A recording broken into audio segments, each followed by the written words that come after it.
Welcome to the Real Film Nerds Podcast.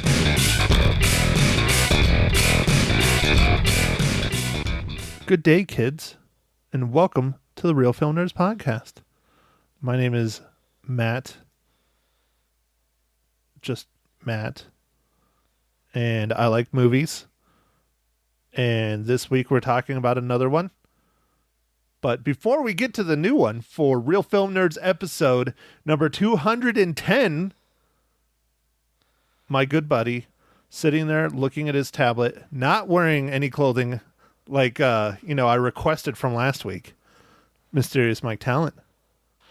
Hello, Matt. Yes, I'm back, shirtless, talented as ever. It did take us a little bit to get started because, you know how I like it when you don't wear clothing, Mike. Yeah, I know. You had to excuse yourself for a second, right? I did. I had to shut down the webcam and walk away. Well, that happens, Matt. That happens. So speaking of wandering, Mike, this week's pod, Nomadland. Yes. You want to give us a little bit of your thingamabobber about it? What do you think? How was it? Enjoyable? Breakdown? All those things. Yeah. I like this movie. It's a little bit, it's somber. It's not happy, it's not sad. There are moments in it, and I liked it. This definitely could be in the running for some awards, I would think. So let's do the breakdown, Matt. Nomadland, and this is currently streaming on Hulu, and is directed by Chloe Zhao, written by Jessica Bruder and Chloe Zhao. It's starring Frances McDormand, David Strathairn, and it's about after losing everything in the Great Recession, a woman embarks on a journey through American West, living in a van-dwelling modern-day nomad. Living as a modern-day van-dwelling nomad. Damn, dude, you missed some very important names on that. Yeah, they don't have IMDb database information, but they're very important because of who they are in real life. What do you mean? Linda May, Gay DeForest, Patricia Greer. Those are all real-life nomads that are in this film. Oh. Bob Wells, he's another one. My bad. The supporting cast of this film, I don't know if you knew that, Mike, going in. I know because I've been researching today. But a large majority of the supporting cast what are legitimate nomads. That's what they are. And they cast them in the film. Now, I don't know if they were scripted. It definitely doesn't come off as they were scripted. Frances McDormand was definitely scripted. But I don't know. Anyways, that's a little interesting tidbit about this film. Oh, okay. Well, I'm sorry, Matt. That is definitely interesting, and I think it really adds to it because it seemed very genuine. All the people that were in the film that you meet that are, I guess, nomads. Okay. Keep talking. Well, Matt, you always threaten to, quit everything and live in a van down by the river. Was this kind of the river that you were thinking of? No, because there was no river. And these vans are way fancier than any kind of van I can afford. Oh, okay. Well, I mean, I was just thinking that kind of lifestyle of just living in a van. It's kind of appealing in some ways of just being able to leave, like, it's not the big old RVs and crazy, like, I guess, kind of glamorous camping, or as a lot of people say, glamping. It's a lot more stripped down and, just more bare essentials. I enjoyed some of the scenes where they're teaching fellow nomads different tips and tricks, like best practices for different things. The poop buckets were some of the favorites. I don't want to give away too much spoilers, but that was fun. Oh, believe me, you can spoil that part because that was a part of the film that I definitely could have gone the rest of my life without. Oh, really? No, come on, Matt. When you're living in your van down by the river, I guess you wouldn't need a bucket, right? Because you'd have the river. Now, don't get me wrong. I've shat in my fair share of buckets like everyone else, But as far as watching Frances McDermott do it on the big screen, I could have lived without that. Yeah.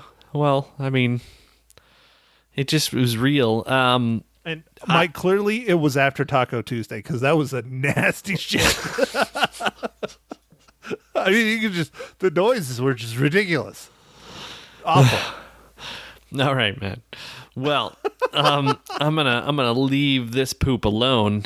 And Matt, I did enjoy. Oh, that's right. You have a small child, so you have to say poopy.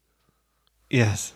I did enjoy the various jobs that the nomads, particularly Francis' character was doing with like the Amazon warehouse. It was kind of neat to see inside of an Amazon warehouse. I felt like that was a real Amazon warehouse, and they just let them shoot everything. I thought that was really cool.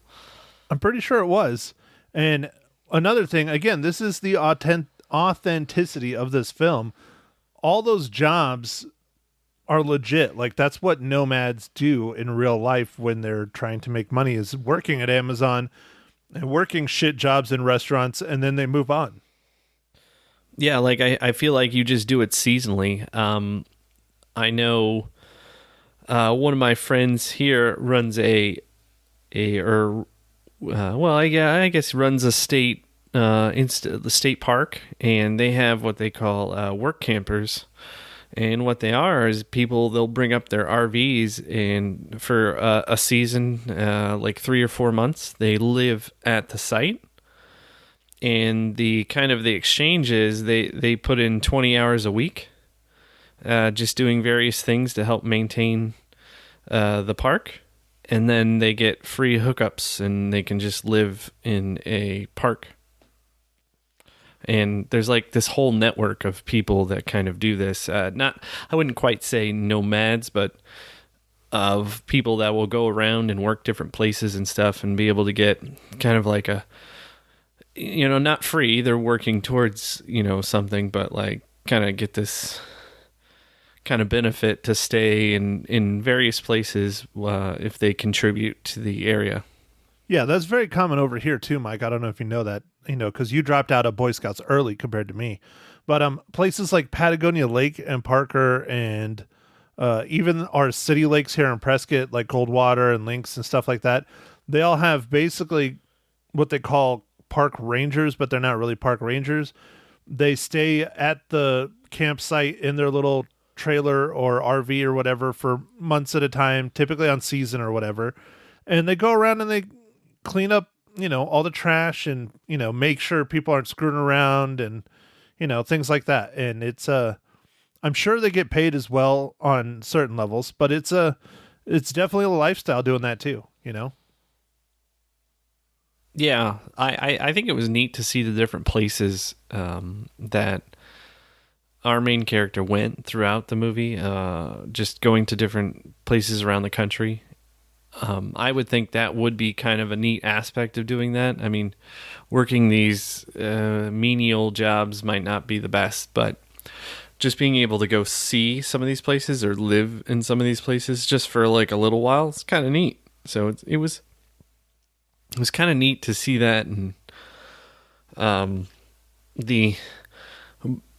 another aspect of this movie that was extremely, real and heartfelt was just kind of how the recession was felt in a certain part of the country, where essentially they shut down this mine, and everyone, it's just the whole town, it becomes like a ghost town in like 6 months.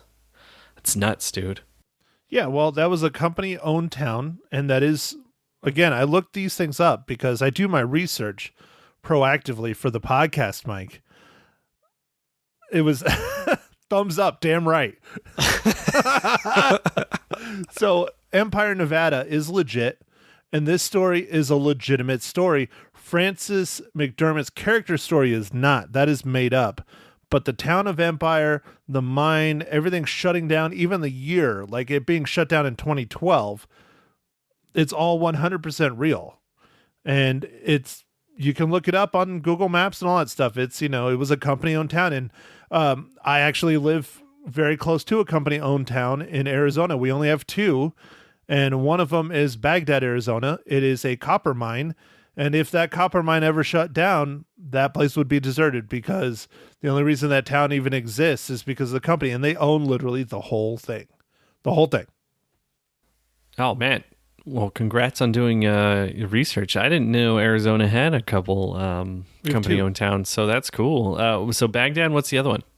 The other one, it's the other mine in Morenci. Okay. I don't think Morenci is the one that's actually the company-owned town itself, but it's near Morenci. It's over on the eastern side of the state. But why I know Baghdad is a company-owned mine and town is because I've been there about 3 times when I used to work at the newspaper. We would have to go out there because they actually had a pretty good football team. Oh, well, that's neat.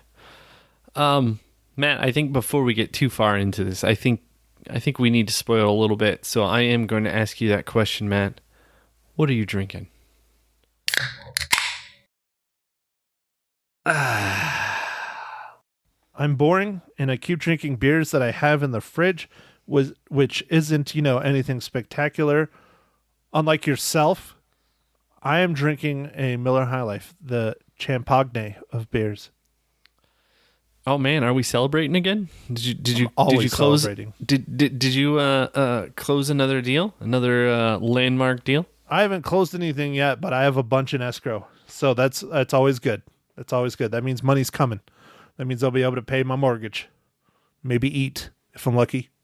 Yeah, that'd be nice. That'd be nice. Some double doubles. Mm-hmm. And that's what's so funny is how much you love them, their double doubles, and you can't get them where you're at, Mike. And I literally am, I don't know, 2-3 minute drive from the In-N-Out Burger, and I haven't been there in months. You just walk there and you're like, you just take pictures and then you send them to me and then you leave.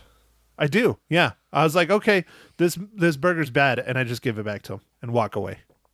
Oh, I hate you so much, Matt. I hate you. So, Mike, speaking of hate, what IPA are you drinking today, Mike? Ooh, Matt, check it out. Not an IPA. What? So, lies. Yeah. So I am drinking a Kings County Brewers Collection Deadlock Victim Imperial Stout. It has a bunch of graphics. It's kind of crazy. Imperial Stout. Wow. So that's a nice healthy stout too. Yes. It's it's pretty strong. 11%. You should have drank more of it before the pod, so you'd loosen up a little bit more. Okay. Loosening up. Well, you're already naked, so I don't know. I mean, I don't know how much looser we can get you, Mike. I don't know. Is that what she said? Yes, definitely. Okay, so speaking of that's what she said, Mike, how does Nomadland relate to the Marvel Cinematic Universe?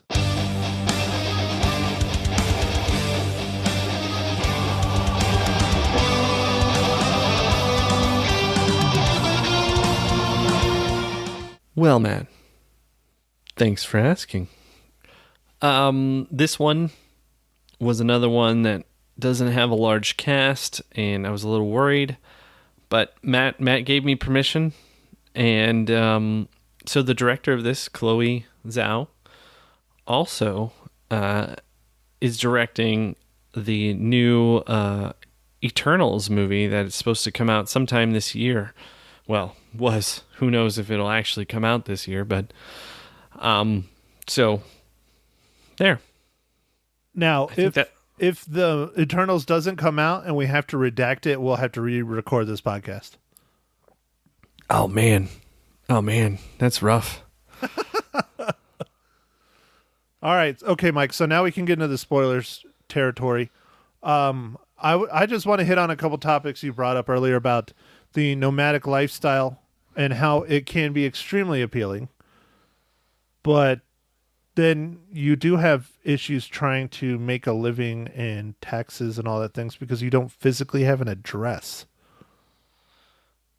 Oh yeah, no, that would be a problem. That would be a problem. I would think you could maintain a P.O. box or something that you checked in with every once in a while. I don't know, because I think you can go to like, what is it, UPS store, and you can get like a physical address, and it doesn't say P.O. box, but it really is kind of like a P.O. box kind of thing. Yeah, but then you would have to make sure it's in like a state or a town that you're going to frequent at least once every couple months, which that clearly doesn't look like here, you know. And I think I would love to do something like this in theory, but I think it would be difficult just because it would be tough living in such a small space, especially just being my size. But I would like the aspect of traveling and seeing all these different places. And it's more than, oh, I went to visit here for a week. It's you're there for like a month or 2 months or 6 months or however long. I think that you really, really would get to know a place. Yeah, I think that stuff would be really neat. You're right, Matt. If you had a van in some similar conditions as our main character in this movie, it would be extremely hard. She couldn't even straighten out her legs when she was sleeping, which I was like, dude, that's not even a thing. I couldn't do that. I'd have to figure out something else. You know what I could do, though? Is like one of those small little RVs, like the cheap ones from like the 80s or 90s. You know? They're like built on like the chassis of a van, but they're an RV. You know, it has side door and it has this kitchen and all that stuff. Yeah, one of my former bosses had one of those. I never slept in this stupid thing, but I worked out of it a handful of times when we had really big events here for the newspaper, and it actually wasn't that awful, because not being in this tiny little space. I mean, it still was tiny, but it had a ceiling, and being 6'4", I could somewhat stand up in it, and for me that's the one that makes the difference.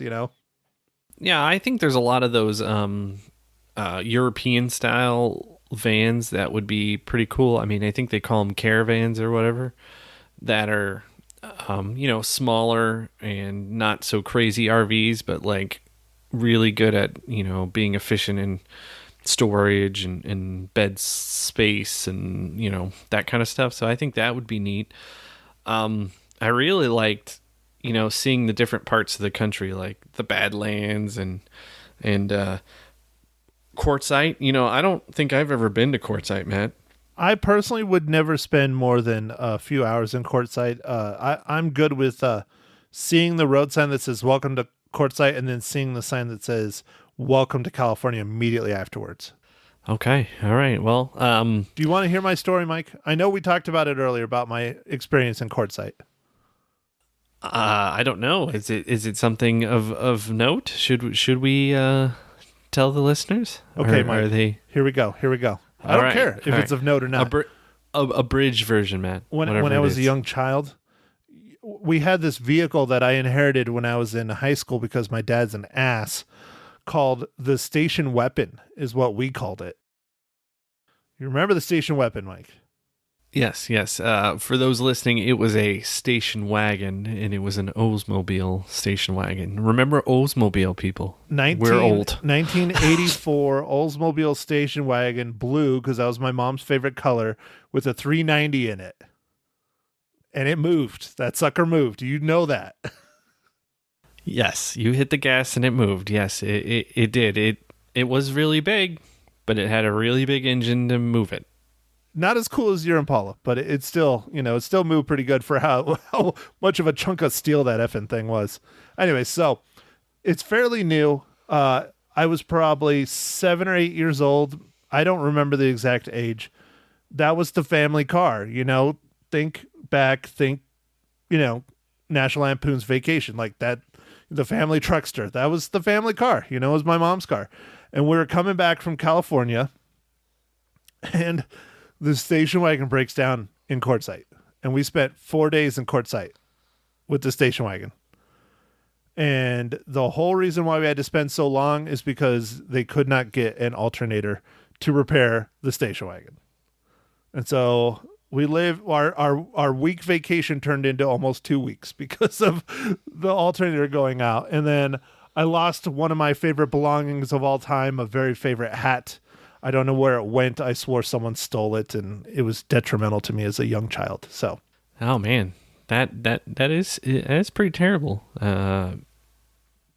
Yeah, no, I do not recall Quartzsite. I guess it is off of I-10, so I believe that I have driven through it, but I do not recall the area at all. You're not missing much. There's really not a whole lot out there, Mike. It's flat. There's a lot of rocks. It was a mining town. Now it's a place where they have things kind of like Burning Man, and they have like a lot of snowbirds go there because it's very mild temperatures. And as you see, it's close to the California border.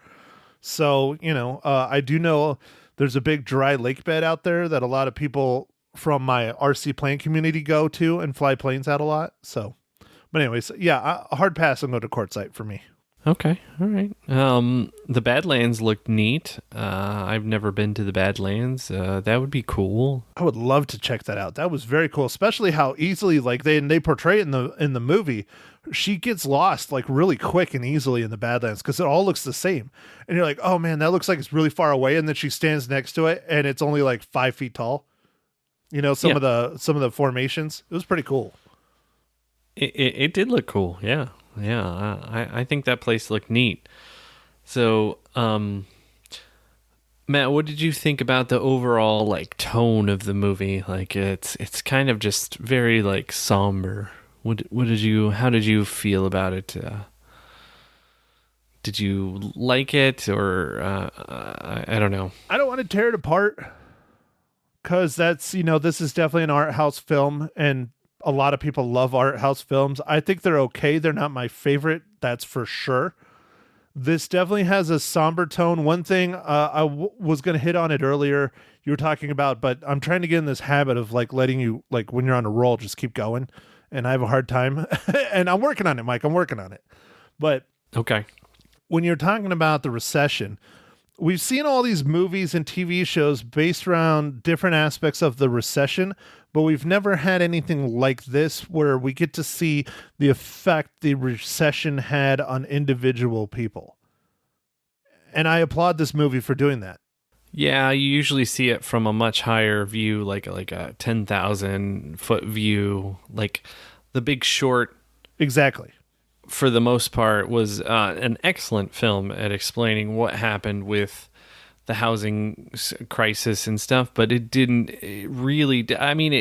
touched on people got, losing their houses and stuff, but it was from a different, like, this was so personal, this was so intimate, this is what happens to the real people who are really there. Like this, like it was, it's just one person's real story, but I guess it wasn't a real story, but it was one person's story that was about all the events that have happened and how it affected them and their life and what they were doing to deal with it.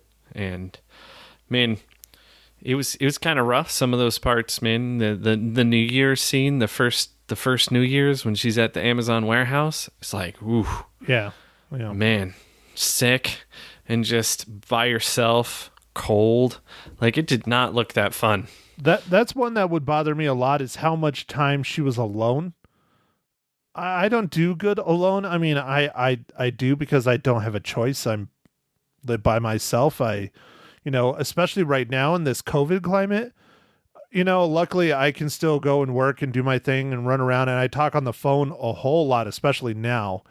But it's interesting, a movie like this coming out where it's about a woman that's traveling all over the place in a time when we can't travel at all, but she's traveling, enjoying her life, doing all these things, seeing all these places, but she's completely and utterly alone. And when someone tries to start getting close to her and actually takes an interest in her, she almost immediately pushes them away because she's just so guarded because how devastating the recession was and her husband dying and all this other stuff. But the overall tone of the movie It's somber. It's not sad. It's not depressing. I mean, there are depressing elements, but one thing is it drags. It definitely drags. And I'm not saying that's a bad thing. I just wasn't a huge fan of it. Like, the cinematography is great. There's big sweeping vistas and a van driving through, and this is like, what this is when you're getting into it. It's an art house film. It is what it is. It's an independent style film. It's not a blockbuster.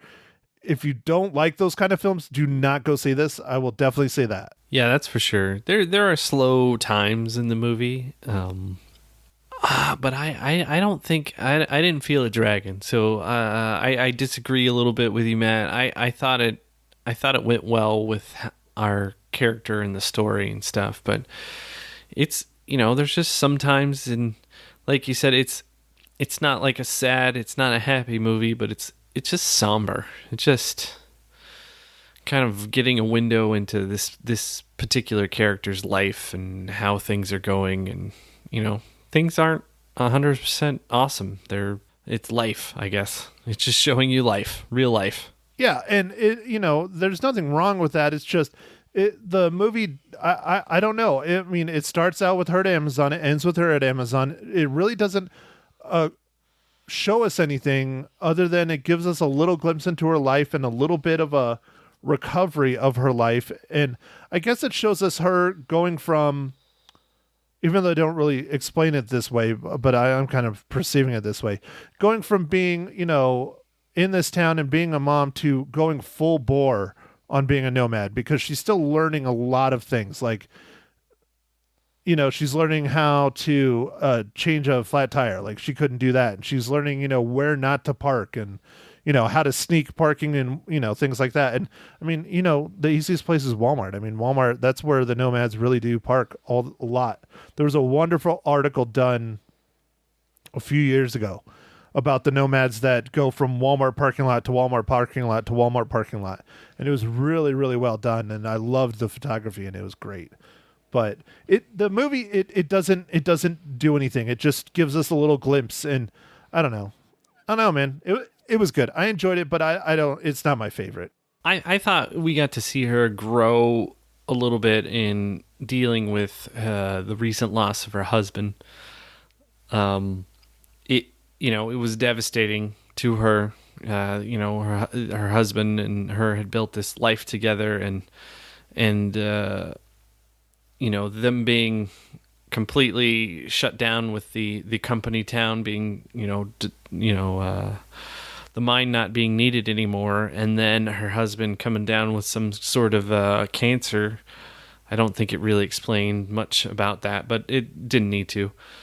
And then her just kind of stuck with nothing and trying to figure out what to do with her life. I did think when... Well, but I'll argue against that point. She was not stuck with nothing. She had an entire storage shed of all of her and her husband's belongings, and you see it at the beginning and you see it at the end.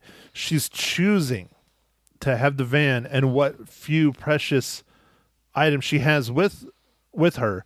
And that is definitely like one of the most heart-wrenching moments in the entire film, is when the love interest drops the box that contains all the dishes that she got from her grandfather that she just loves above anything else. It's the only thing she really cares about, and he breaks all of them. You could feel the pain in that moment. You really could. And it was just a plate and some cups. It was, but you could. It was that was well done. The build up to it, because you learned about the plates and stuff, but it was like much earlier, and it was just like kind of her talking to some of one of her friends about another nomad, about what the significance of the plates were and stuff. So then when that scene happens, several minutes into the movie, you're like, wow. Yeah, you wouldn't have thought a plate.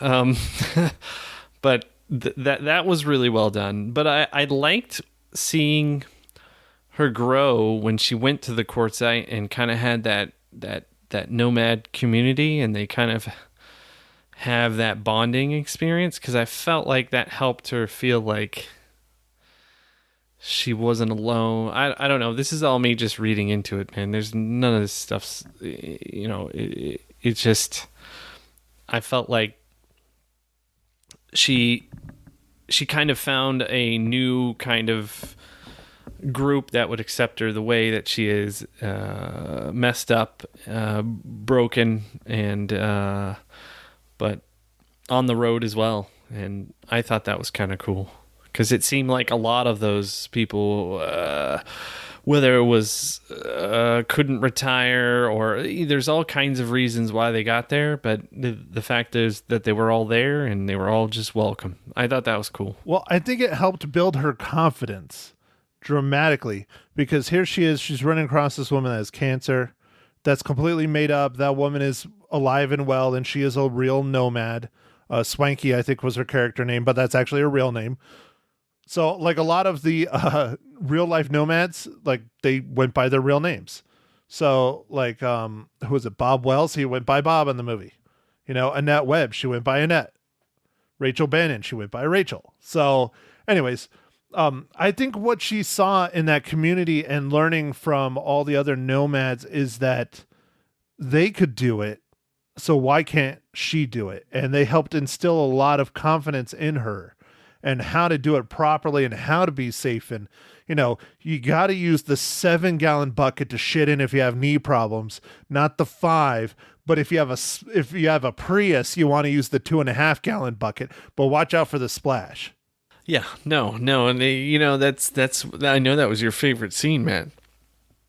Did it remind you of South Park? Did it remind Mom, bedpan! Bedpan! Oh, jeez. Okay, Mike. All right, let's do it. Let's do this thing. I'm going to go first because I think I did not like this movie near as much as you.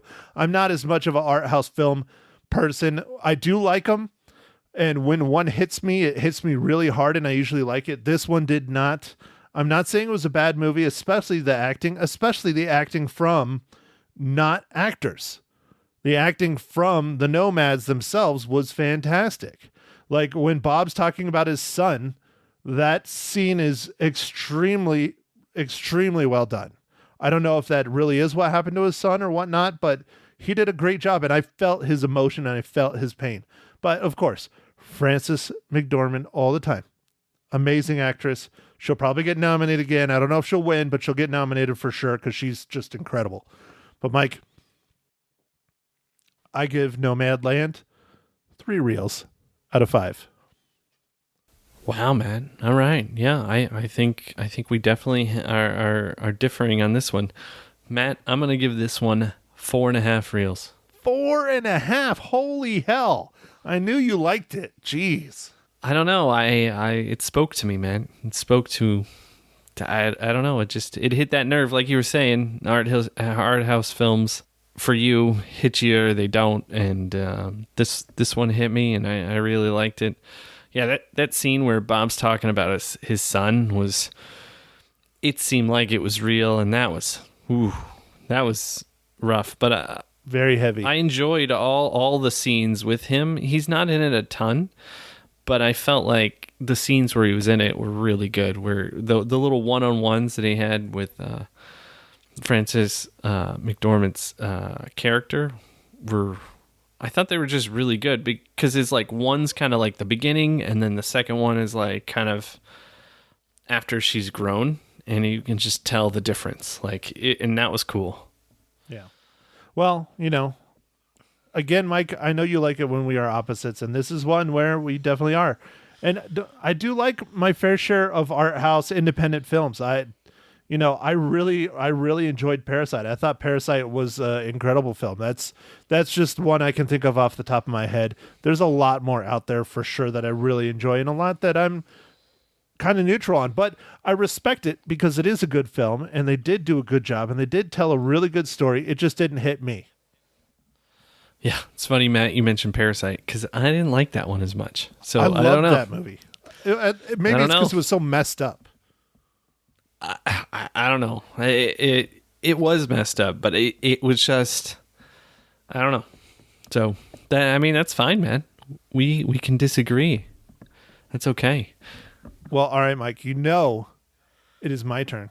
Yes, it is your turn. What are you going to watch next week? All right, Mike. This one is going to catch you hard off guard because the exact opposite of anything we've done this entire year, for the most part. Brand new, coming out March 5th to Amazon Prime Video.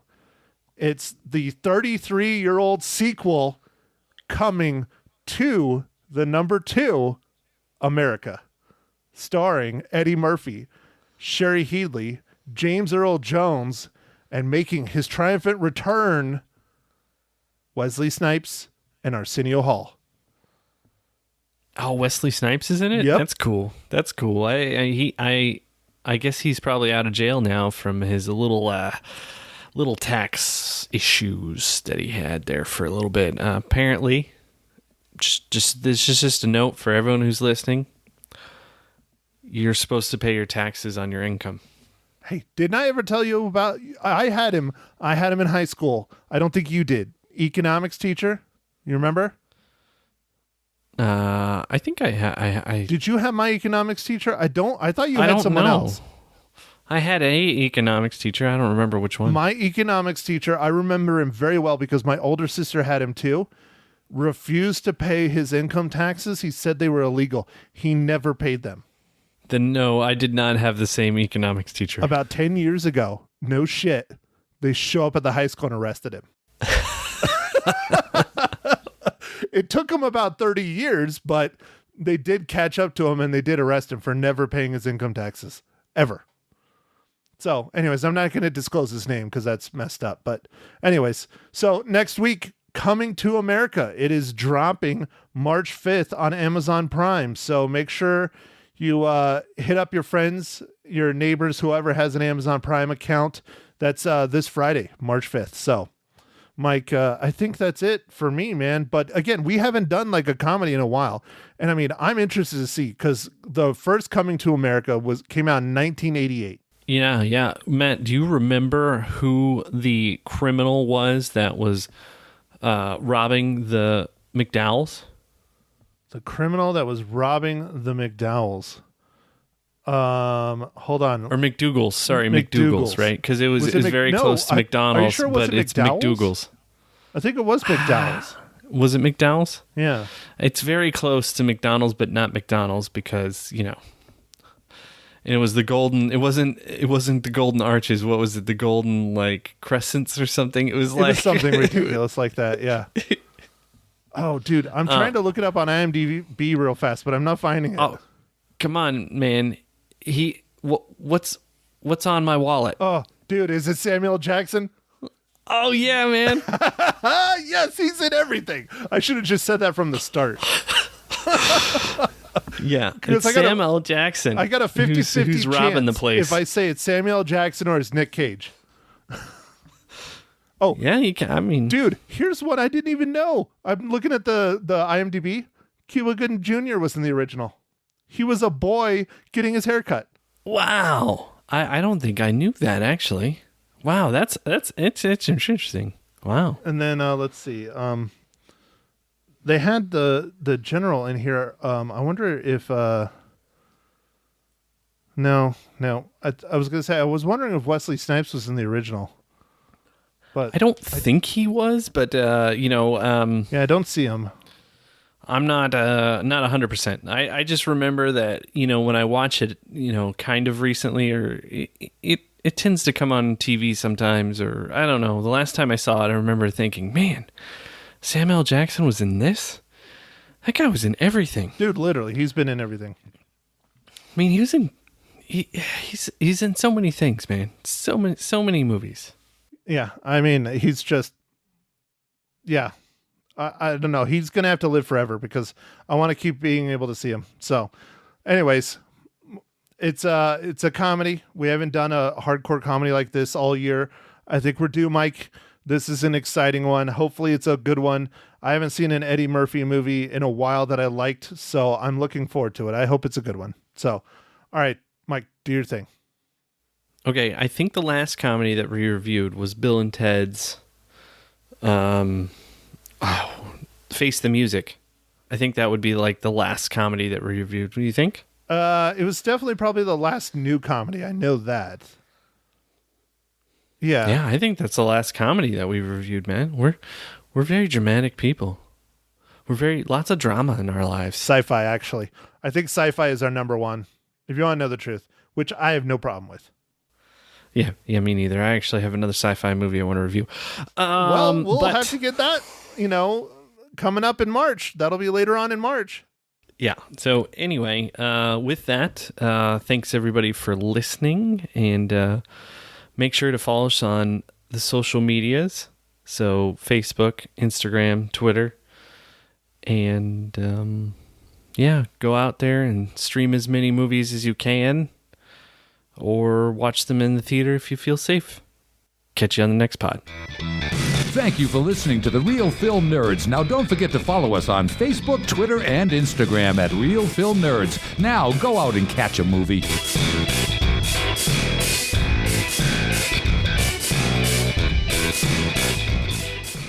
Good morning, Magic 99.1. Who's this? It's your bestest friend in the world. Bestest friend in the world. Scott Dandos? Yes. I can't lay claim to that. I cannot lay claim to that. No. I know. It's your bestest movie buff friend. How's that? That is perfect. Matt Hinshaw from the Real Film Nerds podcast. How the heck are ya? Living the dream, Lisa, always. Yes. How about yourself? Yes, you and me both, buddy. That is a fact, especially, after a great weekend. Hope you had one as well. And I know that you're going to talk about a movie this morning that won a bunch of Golden Globes yesterday, correct? Yes, and I have to put this out there first off. I know this is going to make me look bad, but we did not pick it because it won a bunch of Golden Globes. We picked it because it was a brand new movie, and we actually already recorded the podcast. Okay. So the coincidence is kind of interesting that, the week we're doing Nomadland is the week it won all these awards. Yes. So I guess congratulations. And I'll just put it out there. I was wrong. You were because wrong. I'm not a super huge fan of this movie. I didn't think it was bad, but I don't see the appeal that all the critics and people that vote in the awards like, or my co-host. My co-host loved it. Really? Well, it got 94% on Rotten Tomatoes. So what didn't you like about it, Matt? I thought it just kind of dragged. It's an art movie. It's independent. It's very slow.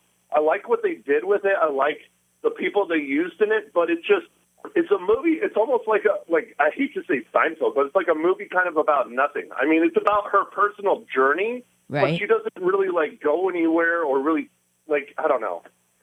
I don't have a clear, concise resolution, I guess. Okay. And that's what I wanted. Okay, well, very good. Do you think it was because it was unrelatable for you? I mean, it's about a woman in her 60s, and you just aren't there yet, Matt. On either counts, woman or in your 60s.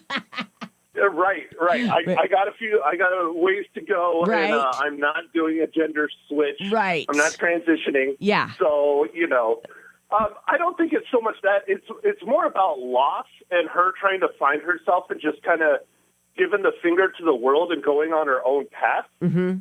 And so I can relate to that in a lot of ways, especially where this takes place. This was after, the Great Recession and all that.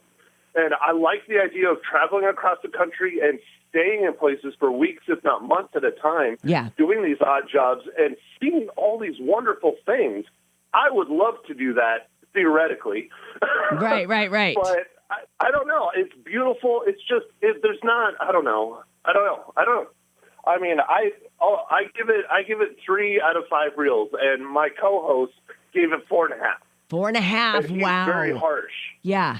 Yeah, and he's very, very, very harsh on reviews compared to me, and he loved this movie. Okay, so I don't know. I'm missing something. Yeah, you may want to watch it again, Matt. You might want to watch it again. I'm going to watch it, and I'll let you know what I thought. How's that? Yeah, I would love to hear your thoughts. Yeah, I mean, I thought it was good.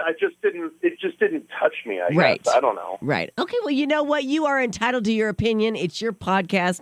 You can say whatever you feel. Right.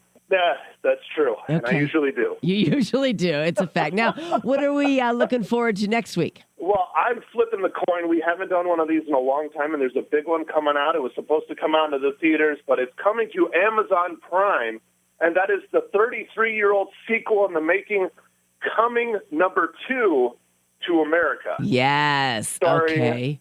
Yeah.